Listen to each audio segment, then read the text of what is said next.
বাবর আজমের টি-20 batting Abhishek Sharma কিংবা Quinton de Kock কিংবা Maxwell কিংবা ট্র্যাভিস হেডের মতো ওরকম আক্রমণাত্মক না, ওরকম এগ্রেশন তার ব্যাটিংয়ে আসলে দেখা যায় না, কিংবা ওরকম বড় বড় ছক্কাও তিনি আসলে মারেন না। কিছুটা দেখা যায় যে অলসতা, একটু লেজিনেস মনে হয় তার ব্যাটিংয়ে, কিন্তু ওই স্টাইল দিয়েই টি-20 ক্রিকেটে ভীষণ রকমের সফল পাকিস্তানের সাবেক অধিনায়ক বাবর আজম। প্রায় 10 মাস পর তিনি পাকিস্তানের টি-20 দলে ফিরেছেন, কিন্তু সেই ফেরাটা প্রথম ম্যাচে সুখকর হয়নি।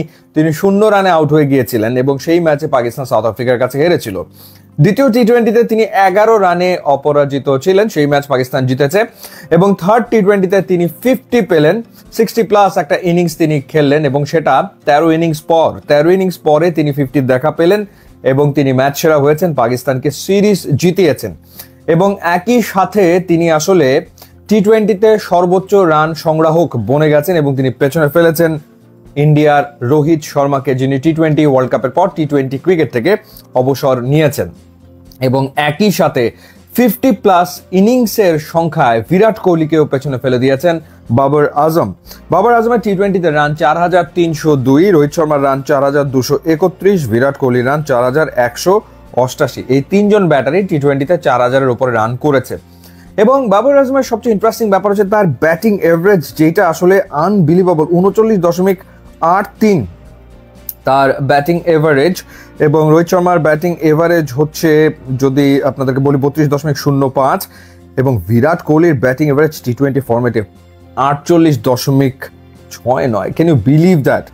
আর স্ট্রাইক রেটের কথা বলে 129 স্ট্রাইক রেটে বাবর আজম টি-20তে সর্বোচ্চ রান সংগ্রাহক বনে গেছেন। তার 50 সংখ্যা হচ্ছে 37টা এবং সেঞ্চুরির সংখ্যা হচ্ছে 3টা, অর্থাৎ 50+ ইনিংসের সংখ্যা হচ্ছে 40। রোহিত শর্মার 5টা সেঞ্চুরি, 32টা 50, টোটাল 37টা 50+ ইনিংস। বিরাট কোহলির 38টা 50, একটা সেঞ্চুরি, সব মিলে 39টা 50+ ইনিংস। সো 50+ ইনিংসের সংখ্যায় বাবর আজম ঠিক এই মুহূর্তে টি-20তে 1 নম্বরে এবং সর্বোচ্চ রান সংগ্রাহক তিনি আসলে বনে গেছেন।